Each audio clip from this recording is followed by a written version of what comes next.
back to another episode of Built Different with Levi Wanner. Today I've got Andrew Lindley, a good friend of mine that I met at the gym several years ago.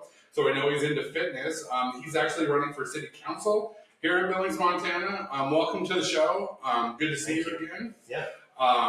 So before we get started, let's just talk about like your origin story, what kind of got you into politics, what drives you, shapes your family, that kind of stuff. Yeah. Well, I was raised in Billings, grew up in the Heights. Another Heights kid. Yeah, I went to Alkali Creek, Castle Rock, started high school at Skyview, and then moved to Nye. Oh. Because my dad lived up there. For people that have been up there, there's a little white church on the side of the highway. Yeah. My dad was the pastor there for 30 years. Beautiful area. Amazing area. Yeah, so we lived 21 miles from Absaroka, and I drove that road every day and went to high school in Absaroka, and it was a great experience going to a small school. Absolutely. For sure. Got out of high school, spent 2 years right away working at the mine. Okay. Got the underground experience. That was fascinating, but I learned pretty quickly I didn't want to make that my career. Yeah. You like the sunlight? Yeah, I like the sunlight. I had tons of respect for everybody that does it, but it's hard work, dangerous work. So I came back to Billings, went to Eastern, right? Because it's still Eastern back in our day. Yeah. And after college, left Billings for 7 years, and I went out to Portland, Oregon. Okay. And while I was there, my career has been in technology. So there, I worked for a company that did Microsoft and Cisco training. Mm-hmm. So we would teach people that worked at IT departments from companies like Nike, Intel, Columbia Sportswear. Great fun working out there, living out there. But in 2005, I came back, and I've been back ever since. Since I've been back, I worked for EBMS for 5 years. Yeah. That was great. Getting to know that industry, getting to know the Larson family. After that, really spent the last 13 years working at Avitas Group, and I've had a lot of different roles there, but most of it has still been focused around technology. So yeah, and I guess I would say what got me interested in politics. I would say this: city elections are the last thing that's nonpartisan. And, I don't know if I'd be running if it was partisan, because it's kind of a messy world out there from that perspective. So, I think, there's a lot of challenges that I see the city has, mostly, in my opinion, around keeping Billings to have the same kind of, spirit it's always had as we grow. Yeah. We've got 2 kids, they're 13 and 15, and then a 28-year-old who's married and has a 3-year-old daughter. So we got a granddaughter. Yeah. You look great for being a girl. Thank you. I appreciate it. But, I want to see Billings be a place that when my kids leave and go to school, that they want to come back to. Absolutely. Billings is a great community. I I grew up here as well. Was there a moment of friction that kind of hit you where I can help, there's something I can do to help my community? Yeah. Probably the easiest one to point to and most specific is the water system changeover that impacted so many people. Yeah. And mainly because of my technology background and working for a big company.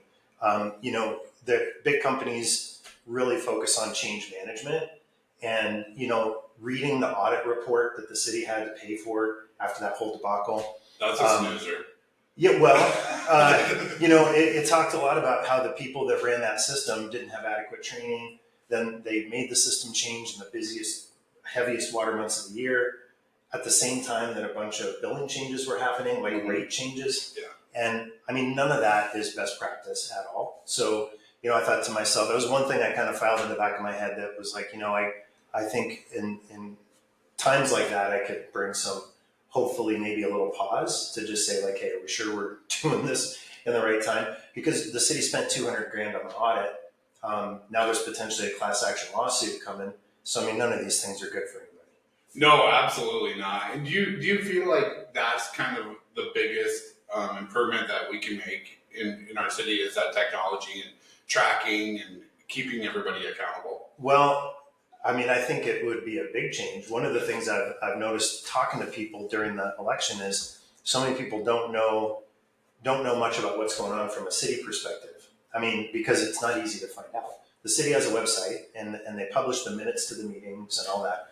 But those are not easy to read for the normal citizen. And the meetings are not fun to sit through. No. So, I feel like the city, it would be very easy to meet citizens where they're at.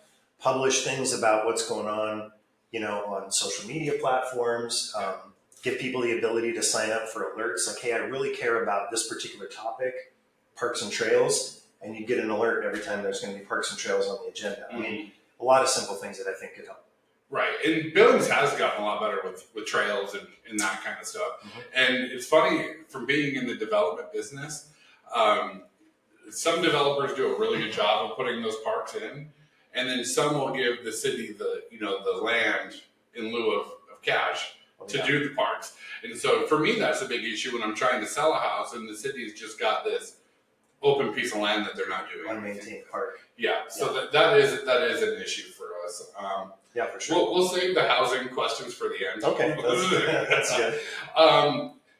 With the balance of growth and preservation, we're talking about those things: new subdivision, jobs, infrastructure. What makes sense for the city of Billings? Because we are a big growth economy here. We're still the largest city in Montana, and how can we preserve that with keeping that local feel? Because in Montana, lastly, we're getting an influx of out-of-staters. How do we keep that local feel that we all love? Yeah, well, I know what you mean, and maybe part of it was, living in high school in a small town. Yeah.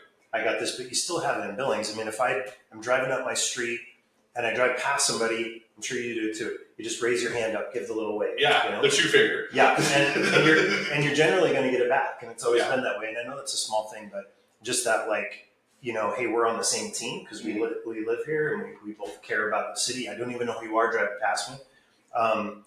I think, I guess when it comes to the growth and subdivisions and things like that, I think the thing that I think matters the most is just making sure that the planning is done in a way that is not just how do I say this? Like at a global level for the city. So that it's being done in a way that isn't just a lot of individual little projects that don't really tie together. And when I mean tie together, I mean in different areas of town, making sure that what's put there all kind of makes sense to go together. Yeah. I think you could put certain developments in parts of town that wouldn't make any sense. Absolutely. Because a good example of that is the McCall subdivision off of Maloney. They did a fantastic job with it. Mm-hmm. The original. Yeah. And it's high density, but it works fantastic, and they've done a fantastic job making it a beautiful area. But like you're saying, that might not work, on the West End or in the Heights. We'll find out soon. We're going to find out very soon. Yeah, we're going to find out very soon. So keeping that local feel is important to all of us Montanans. Public safety and leadership is a huge thing, especially, our headquarters is downtown Billings. And I think when you go to a city, the downtown is kind of the heartbeat of the city. Crimeless, homelessness, mental health, they're all kind of connected.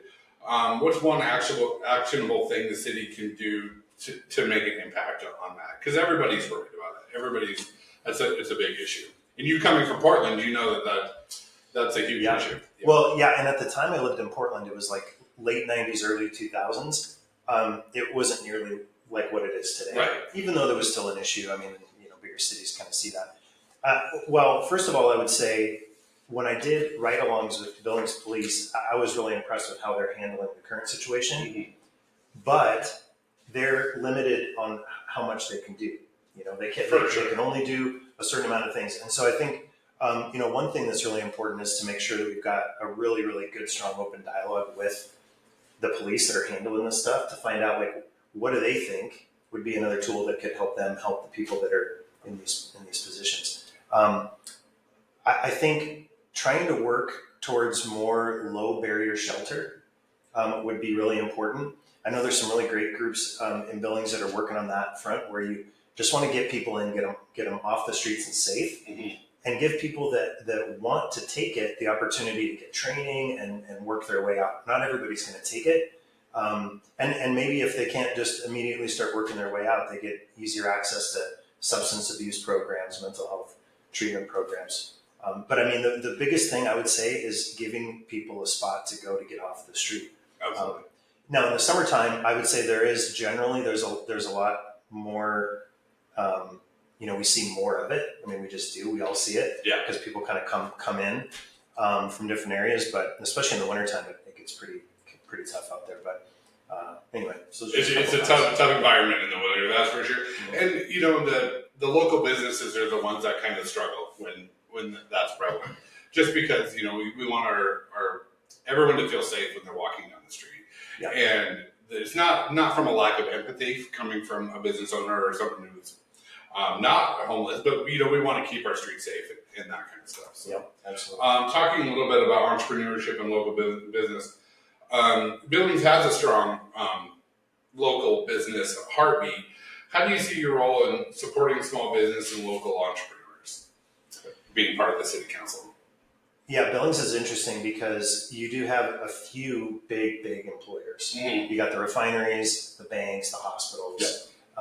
I mean, those are the biggest. Absolutely. And then after that, it's a pretty quick jump down to the very, pretty small employers. Mm-hmm. And I mean, truthfully, although the big employers are the ones that get all the, those are the ones we immediately think of, the majority of Billings is employed by small employers. For sure. So it's critical that they've got the ability to compete, to not be, a very, very small change in taxes or in a code change where they have to maybe all of a sudden redo their signing, redo their parking. I mean, that could be just a nail in the coffin. That's a huge to a lot of small businesses. Yeah. So I think the impact of that is really important to keep an eye on.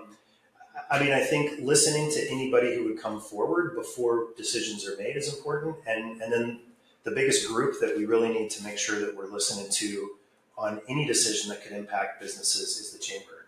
I mean, they've got a really good connection. I know Dan Brooks from the chamber is very involved. I mean, he's at every single council meeting, and he talks at almost every single council meeting, making sure that he's saying, hey, just be aware, this change would impact, this, here's what it would impact. So, absolutely. And when you're talking about those local zoning, the local taxes, it does seem like they're geared more to those bigger employers. Mm-hmm. But the argument there is they're employing more people that pay more taxes and that kind of thing.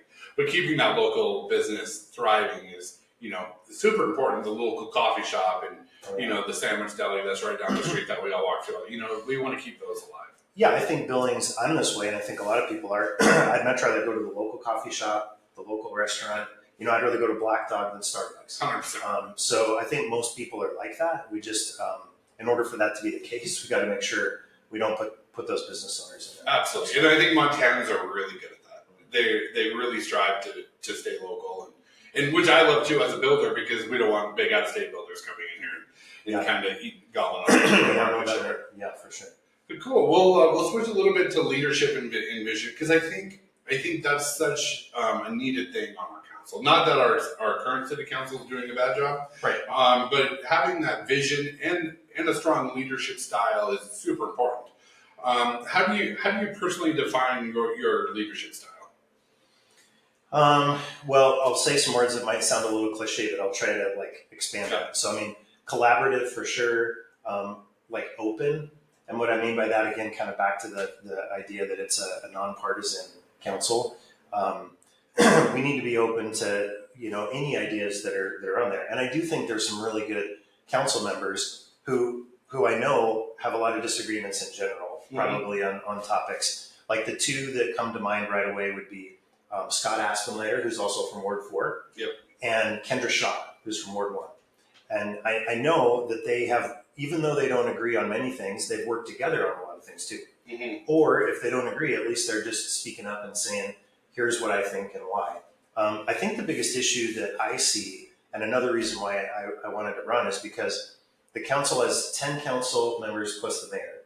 But if you watch one of those council meetings, not that I would recommend it. I have. But you're going to hear from 5 people, not from 11 people. Mm-hmm. And I just think that in order to have the best outcomes, we really need to hear from everybody. Because we want to hear all of the different, what are your ideas? What do you have? So I think people who have, can be creative and come up with ideas, which I think I can, and bring some experience and just the ability to listen and make a decision based on what makes sense, not just, well, okay, I have to vote this way just because. Right, absolutely. It is nice that there's no political party lines where people are stuck in one lane and have to stay there. Yeah, for sure. It makes it for that open dialogue to keep there. If elected, how will your leadership style and shape how you make decisions and collaborate with the city council? We kind of talked about that a little bit, but yeah, maybe expand on that a little bit for me. I think for me, one of the things is making sure that I have the time to do this. Yeah. Because I don't think, and talking to people, which I did talk to people who were currently on council or who had been on in years past, what I got was that, if you weren't able to dedicate like at least 10 hours a week, you're just not going to be able to be effective. Yeah. And 10 might be the minimum. Yeah. Yeah. And right, there was some people who said much more than that. Yeah. And some people, as you know, because this is I won't call it volunteer because there is pay, but like the pay for a council member is $1,000 a month. So right. Nobody's living on that. Yeah. So you either have a job flexible enough to let you do it, or you're retired. And historically, my job would not have let me do this. I've traveled a ton all over the world. But in recent, like the last 9 months, it's slowed down a lot. So I've got the ability to do it. I can carve out that time. And my point in that is that, the agenda of what's coming up in a week or 2 weeks is well known to everybody that's on council. And there's no reason that you can't, reach out to people who like if there's something coming up on Parks and Trails, then I know I'm going to contact Christy Drake at TrailNet and just be like, hey, Christy, like tell me what your guys' opinion is on this. Or if it's builder related, get a hold of whoever I could from the building associations just to understand like what's your thought on this. Because I think the worst thing that you could do is show up there. There's way too much to be an expert on everything, but to show up without getting feedback from people who really are the experts is just, I think that's the worst. Do some research, beat the streets a little bit. Yeah. Accountability, what kind of systems do you think we could put in place so voters could actually see where the money goes, where the change is happening? So that's a great question, and I really throughout the campaign and seeing how hard it was for people to get information, I knew that there had to be a better way, and I knew that there was, and I thought there maybe some other cities have solved this problem, which it doesn't look like any of them have. Probably not. So I started working on a project with a couple people that I work with who just kind of like playing around with things to be able to load all of the data from the city, meeting minutes, agendas, budget, documents, everything into a custom AI engine so that you can get summarizations of what happened at the meetings. You could sign up for alerts. You could ask questions like, show me all of the times that, coding or like code regarding parking was talked about in the last year, and you'd see it. I think those kind of things are super important to do. So, and actually, it sounds like you utilize AI quite a bit. Yeah. I do as well. I think it's a must these days, but it's not. It's going to kill us. Yeah, probably. But it's super fun to play with. But until then, it's going to be a lot of fun. So that's something that I'm really excited to hopefully get launched and get access to people. Absolutely, and I love that because it shouldn't be as hard as it is, and I will say because I deal with mostly with city planning and the building department, and they have made great strides in the last decade to be open and honest and get everything a little more streamlined. And in our industry, you have to kind of keep moving fast because everything's moving. Time is money. Yeah, but absolutely with technology and everything, things just keep going faster. So I will say that they've been great. So let's maybe get into the building industry a little bit because that's we have a lot of blue collar people that listen. Are you a little more smart growth or no growth in your policies? Every city wants smart growth, but when it comes time to push and shove, neighbors fight density, developers fight regulation, and nothing moves. What does smart growth really mean to you in this practice? Well, first thing I would say is that if we don't see houses being built and commercial buildings being built, we're in trouble. Yeah, like that has to happen. So however the growth happens, we have to see it. Because I also think if people want to invest in businesses, they need to know that there's going to be somebody that's going to be a patron of the business. Absolutely. So you got to have it. I think smart growth for sure, but what I would say is that my caveat to that would be, we can't sit around and talk about what's smart for so long that we're not building anything. Right. Some examples of things that I've seen that kind of what you're talking about, like people fighting density. So I was knocking on doors that was close to all the projects going on by Grand and 32nd. Yep. And I don't remember the neighborhood there. It's kind of off of 38th Street West in Grand. I know what you're talking about. And then there's new apartment buildings being built Correct. right backed up to homes. Yep. And you see this row of nice single family homes that have been there for quite a while. I mean, I'm assuming maybe like even 20 years. Probably 20 years, yeah. And literally 10 feet from the back of their fence is a 3-story apartment. Yeah, multifamily unit. And I mean, I think the thing that when I saw that, I just like shook my head a little bit, because that's what makes people fight density. Yep. Like if you just could, and I don't know what the realistic like options are for council, but if it was just like, hey, look, let's make sure that these buildings are set off from the edge of the property by a certain amount or something. Yeah. I think the response would be a lot different. But every single person in that neighborhood, it's the only issue that mattered to them. Oh, for sure. And their response was, we hate multifamily.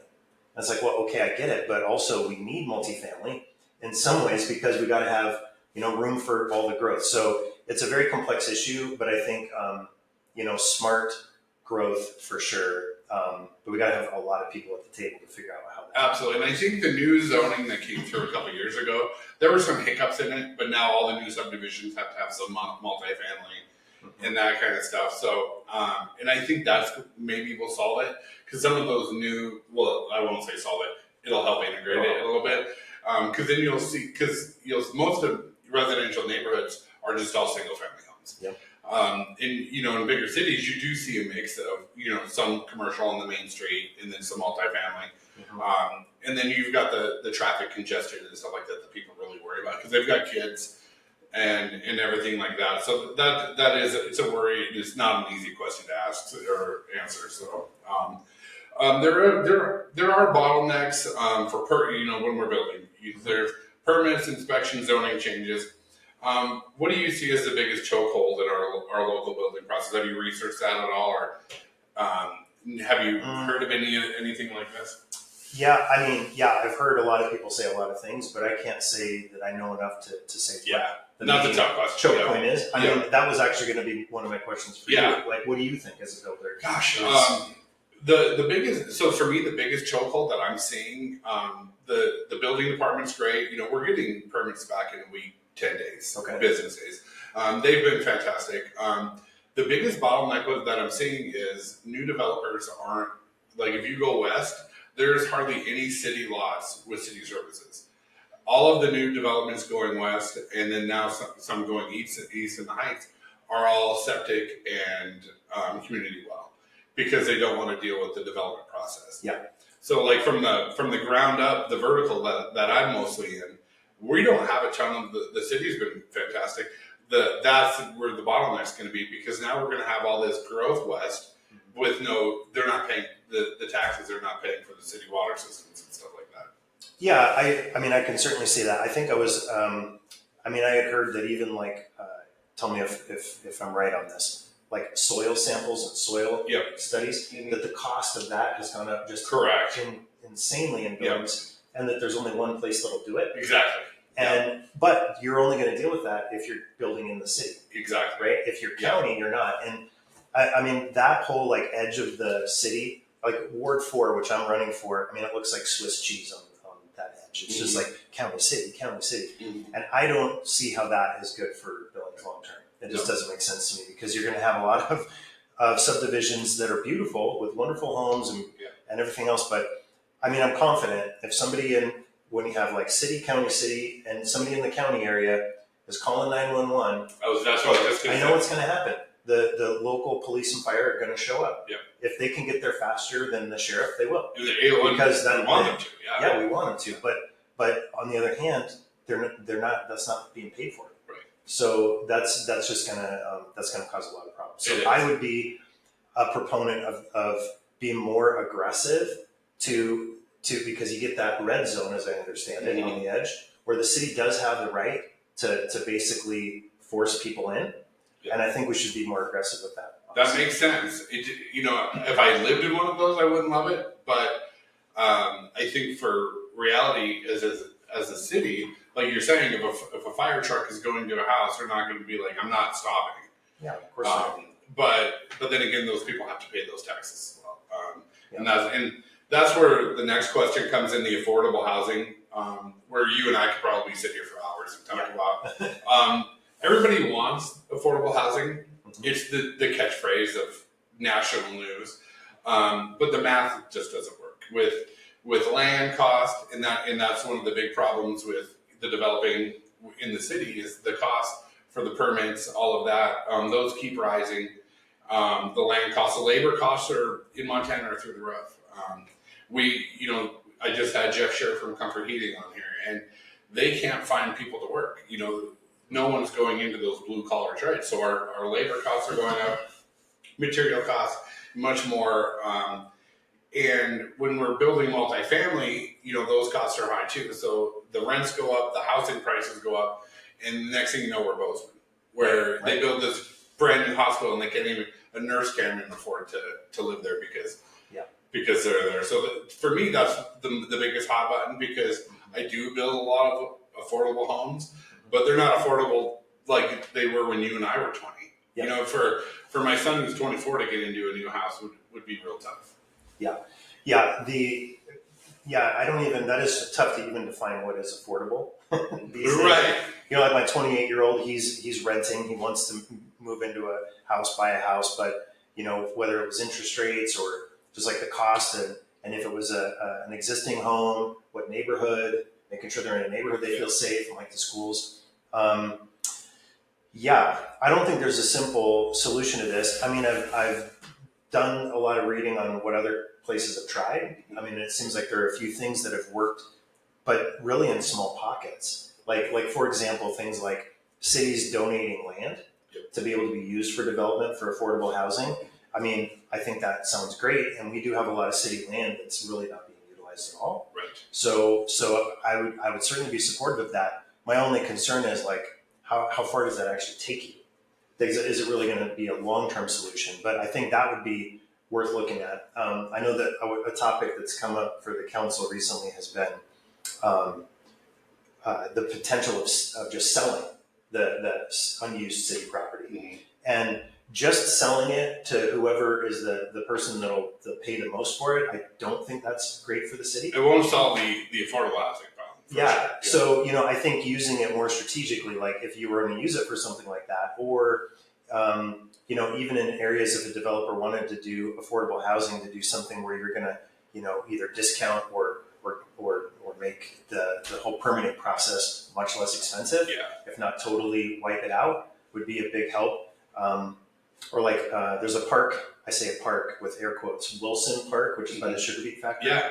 And the city has already voted to approve, which I definitely agree with, 6 or 7 acres to the new animal shelter project. Oh, that's fantastic. So the animal shelter can build the new building without having to pay for any land. Yeah. And this unused land is going to be used. I mean, win-win for everybody. Yeah. And then just that new project that got approved in the Heights for the 100 units. I mean, I think that's fantastic. I mean, so creative projects like that, I think we need to be really open to help people that want to do stuff like that. Yeah.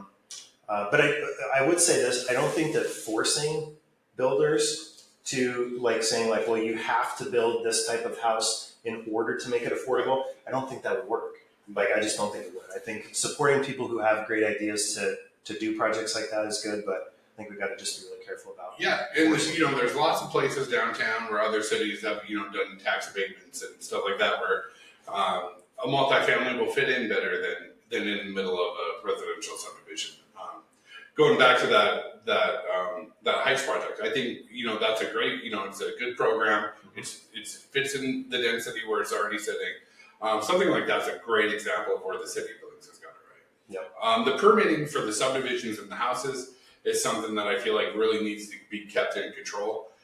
because I'm building in Billings, Helena, and Bozeman right now. We're moving into Great Falls. And we all hear about how expensive it is to build in Bozeman. And case in point, my building permit alone in Bozeman is twice as much as it is in Billings. Wow. And how's it compared to Helena?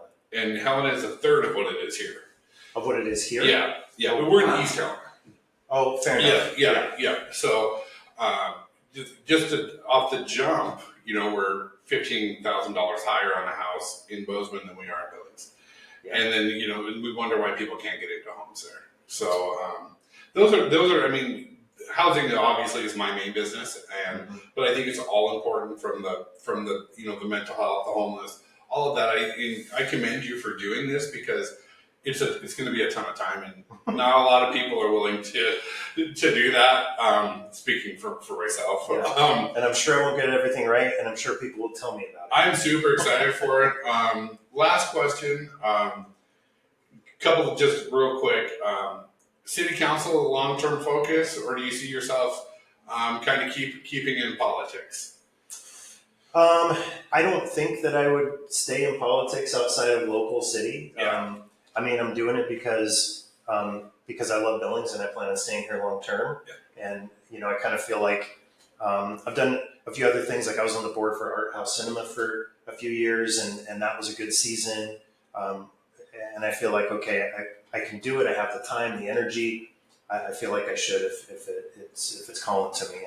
But no, beyond that, probably move into doing, instead of working corporate world, move into consulting, have a little more time control, and travel with my family and just have fun. I love that. So the last question I always ask, we mostly get entrepreneurs, that aren't political and have to be correct all the time. So Sure. My favorite question of all time, because I grew up in sports and I worked out with you, so I might know the answer to this already. Do you love to win or do you hate to lose more? Hate to lose. I love that. Yeah. No, I mean, in fact, as this week, and it's like the election's down to crunch time, and I'm starting to get really nervous about it. And I'm like, man, I'm just, it's killing me. And my wife just laughed and just like, yeah, you just hate to lose. She told me. Absolutely. And it's funny because we've interviewed men and women, and it's about 90% of men hate to lose, and most of all of the women love winning more. It's just kind of the balance that we're getting. So, well, if there's anything else that we can do for you, we appreciate all your time. Yeah. It's a big commitment, away from your family, grandkids, all that kind of fun stuff.